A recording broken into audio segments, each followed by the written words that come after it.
Next video we're gonna react to is new Omega level mutants X-Men House of X comics by Comics Explained by one of the goats and shit. So we're gonna react to it, see what the X-Men is really about because I know about the X-Men, but I really don't know the X-Men if that makes any sense. Members of the Rob Corps. Members of the Rob Corps. For 24 years, I have been reading X-Men comics. The first comic I ever really bought on my own. Dang. Really? For 24 years, I'm reading the X-Men comic. I'm reading everything that's happened with the X-Men over the course of the last 24 years, and then retroactively going back and reading most of Chris Claremont's run. Not all of it, but most of it. I could say without arrogance, I am one of the most knowledgeable X-Men people out there, and this story is amazing. All of you guys have to go and buy this story. This story is awesome. It is, oh my god, I can't wait to see how this whole thing ends. Okay, so the good thing about House of X is that you really don't Is that need... Professor X? That look like the maker a bit, but it ain't the maker. Maybe I shouldn't read the old comics, bro, because right now I'm trying to pull it up. Right now, I got Marvel Unlimited, and the first comic that I was trying to read is Captain America, but this one is this. I don't know if you can see it. This is the, let me see if I can actually zoom in on it so you can actually see. Oh my gosh, that is way too close. And you can see my light, but you know what I mean. This is with the Red Skull and shit. But also I'm trying to read about Venom.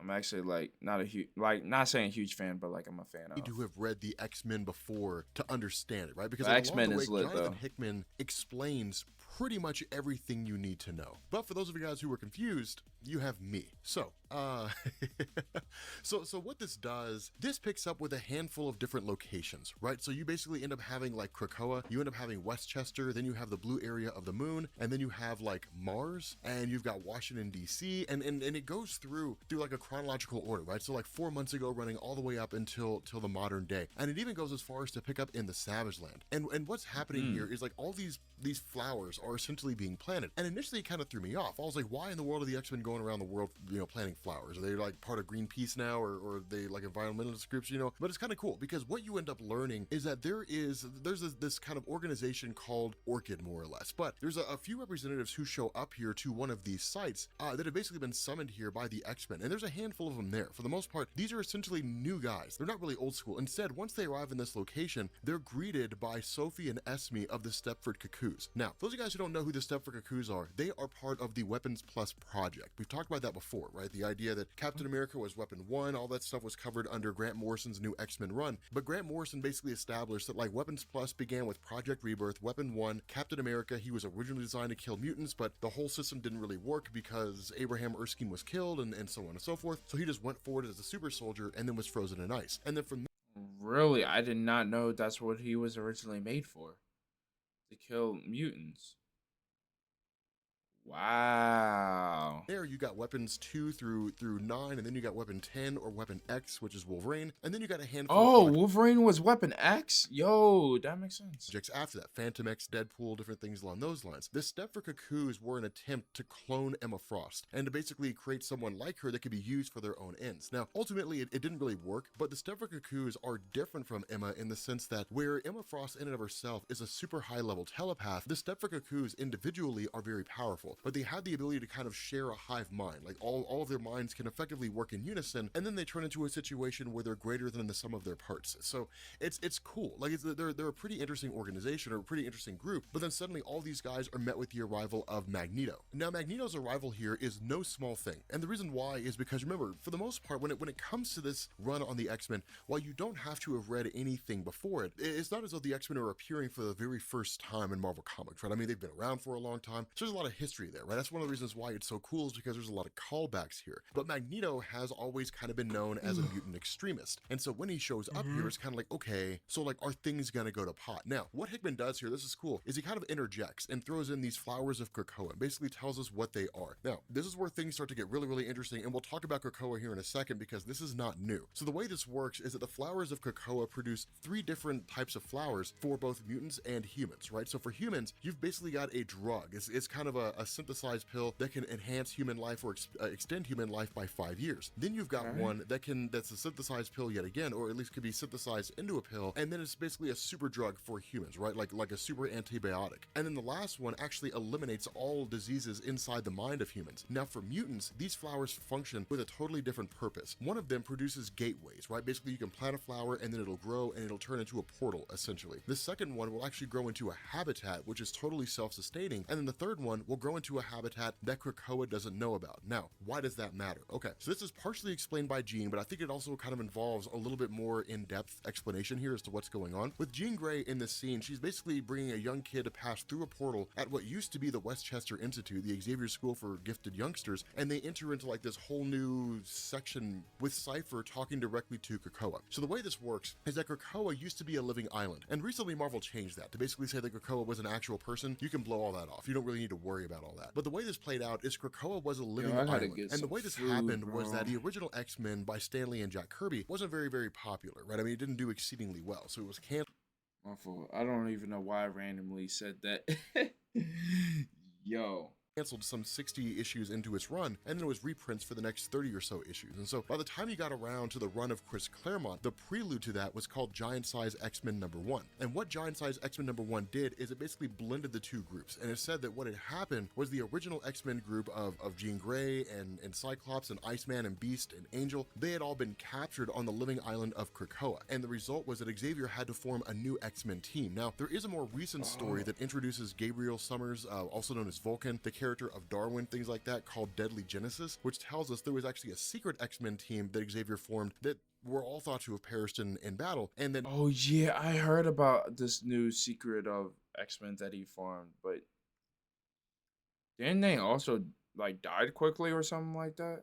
nobody really knew about it. He kept it really hidden. But with regards to this discussion, the island is a living, functioning island that's actually a mutant, right? So, I mean, it's kind of tying into the way that was done by Marvel. But eventually, like, the new X-Men team of, like, Colossus and Storm and Wolverine and Banshee and Sunfire, they were all brought in and basically rescued the original X-Men team, and then they all kind of merged into a singular group. Sunfire, I think... I thought so. I was about to... Okay, so, no.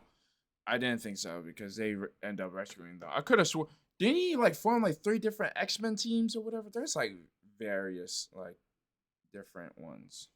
Left. He took off. He's like, this is kind of stupid. But everybody else stayed around, and that formed the Chris Claremont X-Men team going forward. Now, Cypher as a character, he's basically a guy who can understand any language. So he's basically the only one that can communicate with Krakoa, with the island itself. But more so than that, it's kind of a cool moment because we also get this depiction of what Charles Xavier looks like, right? That, like, he wears this helmet with this X on it. He looks a lot like the Maker from Hickman's Ultimate Fantastic Four run in the Ultimate Universe. So it's cool. Like, it's interesting. But what this also does from here is it basically brings in an organization called Orchis, but then also brings back Karima. I think it's Karima. I'm pretty sure that's how you pronounce her name. But basically, Orchis is kind of like this clandestine organization that's composed of a bunch of different groups. What Orchis did is it essentially went around to Advanced Idea Mechanics, the technology arm of Hydra. They went to essentially what was left of S.H.I.E.L.D., because remember, S.H.I.E.L.D. is just kind of in shambles at the moment. They went and they grabbed Strike, they grabbed Sword, they grabbed Alpha Flight, they grabbed Hammer, Armor, as well as members of Hydra. They brought them all together under a singular team. And the entire basis behind Orchis is to analyze the mutant threat and to maintain, or I guess maintain itself as kind of a watchdog and essentially like observe mutant influence, right? Like financial influence, their influence in governments, their influence in how they work around the world. They're a spying program. They're designed to monitor the mutant threat. Now for Karima herself, it's interesting the way that Hickman does this, right? Because originally Karima was what was known as an Omega Prime Sentinel. Now there is a distinction here. What you have in Marvel is you had what were called Prime Sentinels, then you had Omega Prime Sentinels. Prime Sentinels and Omega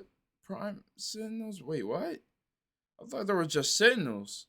were basically biological Sentinels. sentinels, right? So they were like if a human was grafted with cybernetic implants using nanotechnology and then kind of sent forward. Now, the way this played out originally, again, like in the events of Operation Zero Tolerance, was that it was a way for Bastion to kind of infiltrate the world, right? Like having these individuals who were bonded with cybernetic technology and then function as sleeper agents, right? So they would be essentially like masquerading as humans, and nobody would know, not even they would know, right? Like they would be quote unquote activated, and then they would just emerge and they would start carrying out the bidding of Bastion. Now, of course, those guys were defeated. The idea behind the Omega Prime Sentinel, behind Karima Shapandar, was that she was designed to be a character, designed to be a kind of Sentinel that could basically modify herself and adapt to the various abilities of the people she faced off against, right? Like that's what made her so dangerous. Now, over the years, she really just kind of became more of a background character, and she never really evolved or grew a whole lot. I mean, she was involved in some of the things that came out, but it was never like, she never really achieved like the same level of significance, I think, as she did originally during her introduction back in 2000. And so because of this, with what Hickman's doing here, you can either kind of choose to ignore everything that took place after Bastion, or you can go ahead and just kind of throw it in there. It really doesn't matter. Now, the other thing to bear in mind here too is that when it comes to Orcus and when it comes to everything that's going on, the reason why the Orcus protocols were enacted was in response to something called the Cro-Magnon problem. And the Cro-Magnon problem was a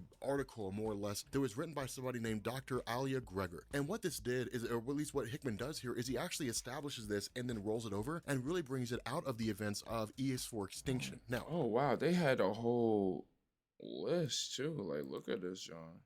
Director Dr. Killian Devos, 63, affiliation Strike, head of engineering, Alpha Flight, Shield, AIM. of ES4 Holy Extinction. crap, Now, dude. ES4 Extinction was the first story arc done by Grant Morrison Oh, back that's in that 2000, overpower chick. 2001. And the way this played out is you had a Xavier's villain named sister. Cassandra Nova, who was essentially like initially like the twin of Xavier, but then it turned out she was like a alien called the Mumradai or something like that. It was weird. Huh? But the overall gist of this is What? that she had essentially gone into the world and then activated what were called the Wild Sentinels. And these are Sentinels who were that were kind of created and engineered outside of the purview of the federal government. And then they were sent to Genosha. And Genosha ended up wiping out 16 million mutants, right? Like that's one of the big things, right? Like the deaths of 16 million mutants 16 million mutants?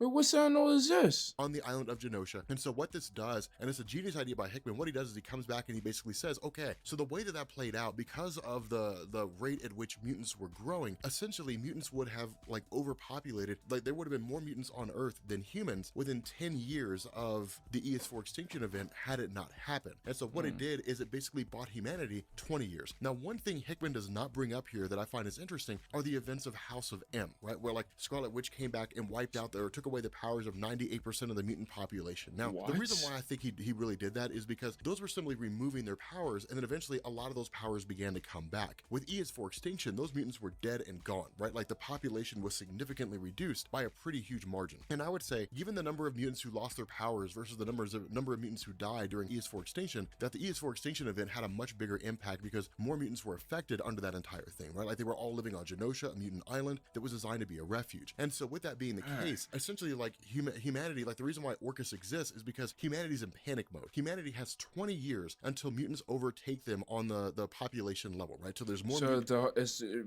plays a role with the whole population of mutants and stuff like that. And that's why one of the reasons why Orcus is like formed. But like just like they said, like Orcus is made up from what's left over Shield and Hydra. Like Hydra, bro.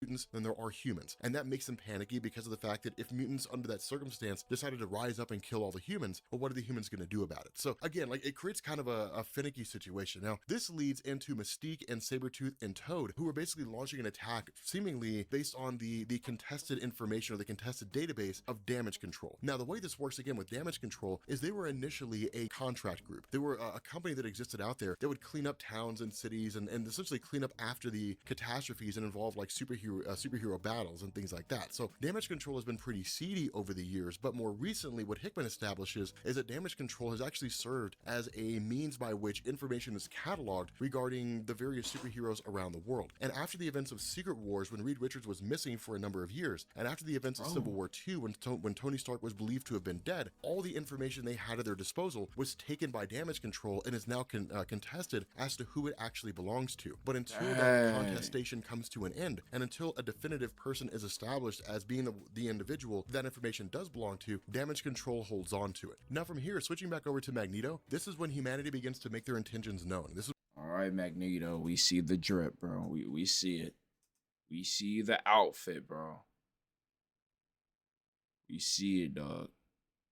when they begin to kind of reveal the fact that there is some fear factor going on here. That when these representatives are talking They to always Magneto, gotta and they're talking flex. about the ability to create portals and for the X-Men to move groups from one part of the world to the other, that is kind of terrifying, because what it can mean is that mutants could conceivably start moving their forces from one side of the planet to the next and move it around to different locations without anybody being able to track their movements, right? Like they enter a portal and nobody knows where they're going to come out. Now, of course, there has to be a twin on the other side, right? Like there has to be a gateway that you can come out of if there's a gateway you can go into. It's not like they suddenly appear. The entire stance of Magneto is that's the problem with you guys. The problem with you guys is you assume everything we're doing is for the purpose of making war, but Xavier made a proposal to you guys, and that's kind of the big thing that happened here before the story picked up, is that Xavier made a proposal to humanity, and what he said was, we want an era of peace. Like, we're tired of being hunted, we're tired of being chased, we want an era of peace. Essentially, like, we are the rightful inheritors to the world. We are those individuals who are the next stage of human evolution, and historically speaking, the more evolved race conquers the less evolved race. It's the way things work, but we don't want a war. You know, in this situation that we're in, humanity in its base form is evolved enough that they could wage war against mutants and it would have mass casualties. And Xavier, of course, being the leader of the X-Men, wanting to be the guy who maintains the mutant population, maintains that sort of peace, has essentially adopted like the ideology of Magneto insofar as Avalon. Now, Avalon, or Asteroid M, or whatever you want to call it, Providence, any number of things, it's been called different things over the years. This was a concept that was created by Magneto as a way for mutants to actually leave Earth and then have a refuge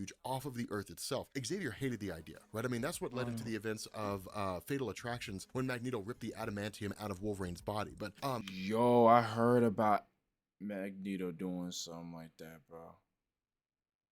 Weird. Xavier hated the idea because in his mind, it was abandoning the notion of like having peace between humans and mutants. And so of course that led kind of deepen the rift between himself and Magneto and led to the events of Fatal Attractions, which led into Onslaught and all that kind of stuff. But the overall idea here is that what Xavier is basically doing is saying, we can all cohabitate on Earth. It'll be one of these things where you stay away and we stay away. Now it's kind of a cool moment here because when all this happens, when you end up having like the forces of Mystique and the forces of Sabretooth and Toad, all of them making for the gateway, trying to get out as fast as they can, Sabretooth kind of stays behind, faces off against Ben Grimm, the Thing, which is kind of interesting to see because I don't know, even at his best, if Sabretooth, even back in the 80s when he was just like crazy and hardcore, I don't know if he would have been able to take on Ben Grimm. But here's the thing, I really hope Hickman brings back that version of Sabretooth, right? Like the 1980s Chris Claremont Sabretooth, who was just insane, right? Just like this mad beast that would just wipe out every, because these are the comics that I gotta read up on. Listen, I'm gonna get my comic knowledge up, bro. I'm gonna get my comic knowledge up. Gotcha. I'm gonna read a couple. I'm gonna go through Comics Explained to see what he recommends, and then I'll choose my own ones to see like what I want to read. But I'm gonna get my comic knowledge up, bro, because so far I've just been reading like manga, but I can only read one.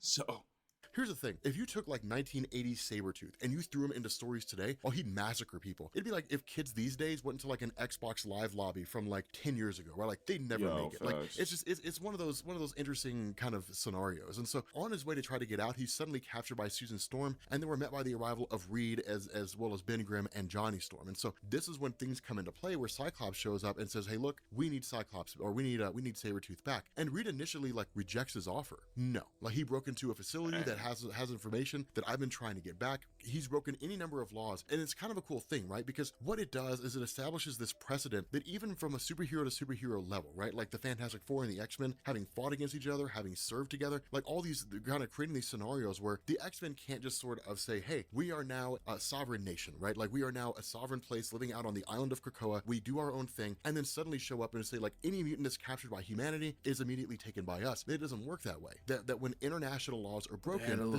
things get a lot more complicated. And so it's not as clear cut seemingly as the X-Men would like it to be, that instead it's one of these things of you guys being a sovereign nation, now you have to deal with intertangling alliances. Now you have to deal with things like if an American citizen went to another country and violated their laws, well then that you see this run is deep.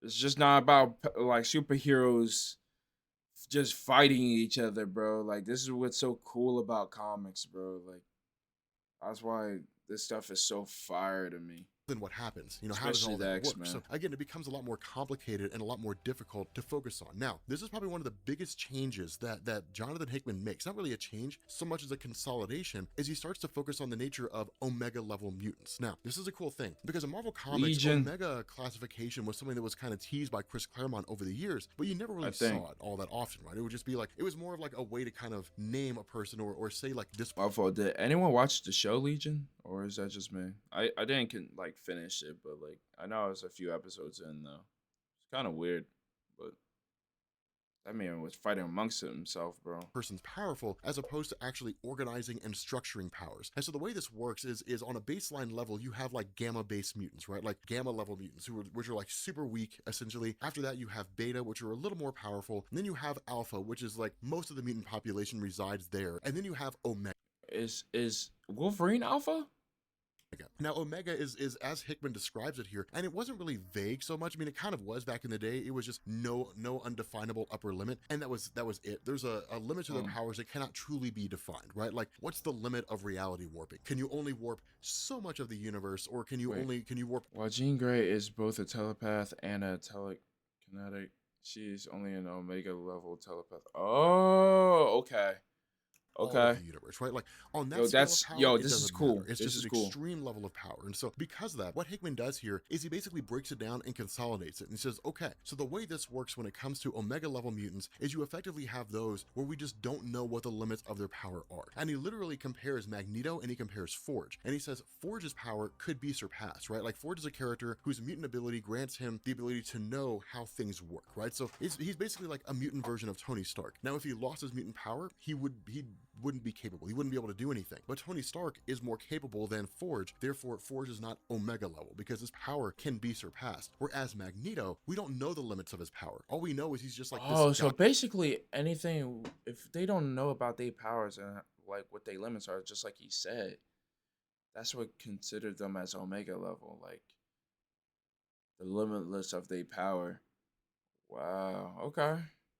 That can manipulate the entire electromagnetic spectrum. But how deep does that go? Is he manipulating the electromagnetic spectrum because he's manipulating all forms of energy? Is he doing it because he's manipulating things on the atomic level? If it has a form, it has atoms. And so if the form can be manipulated, presumably the atomic structure can be manipulated. These are the questions that we don't have answers to. And that's what Hickman is essentially saying here is we don't know the limits of Magneto's power. All we know is that they seem to have no upper limit, or if it does, we haven't discovered it yet. And so because we have not discovered it yet, Magneto is considered Omega level. It's a pretty cool idea. It's a pretty cool concept. And what he says is usually like when mutants have multiple powers, only one of those powers is ever really going to be in Omega level classification, right? So Jean Grey's got telepathy and she's got telekinesis, but she's only in Omega level telepath. She's not in Omega level telekinetic, right? Like she can't move a world with her mind. And so it's a cool moment here because then what you have following that is this amazing discussion that goes on between Magneto and the guys that he brought here, these humans that he brought here, in order to show them everything that's happening. And you end up having one of the Stepford Cuckoos that basically says, hey, look, like all these people are like skeptical of us. And she goes through and starts reading their minds and revealing what it is that they're about, right? Like this guy, Ma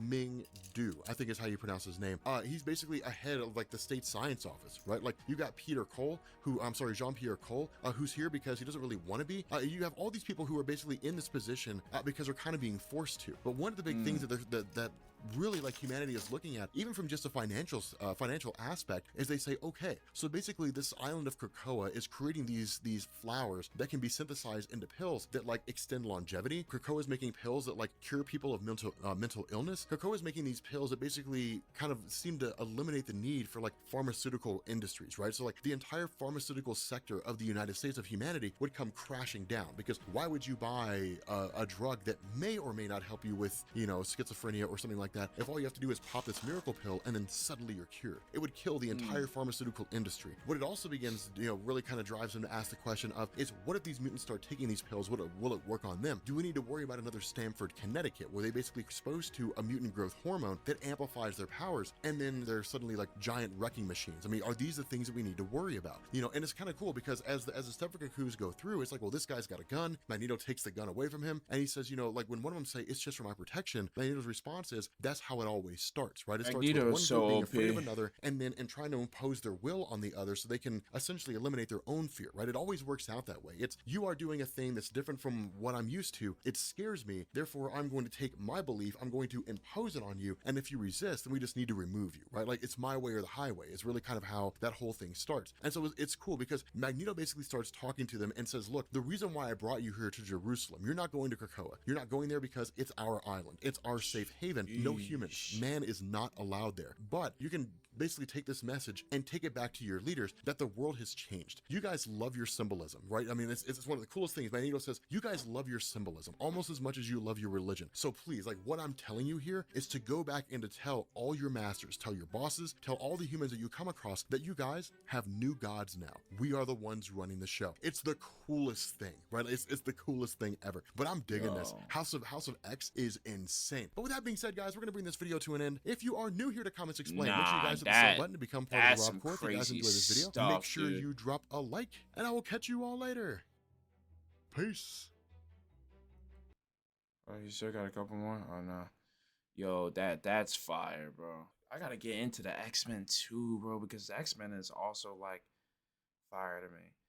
But nah, but that was another video that was recommended to me by the same person that we reacted to that one video, bro. I already forgot. The Maker. So shout out to him. If you guys want me to keep reacting to more Comics Explained or someone similar to him about just explaining comics and just to see what world I can get into when it comes to Marvel, because I'm also reading Marvel comics on my phone just to see where to start and see what interests me, but also how I could get into this world that they have going on, bro. Just let me know down in the comments. And yeah, that's mostly it.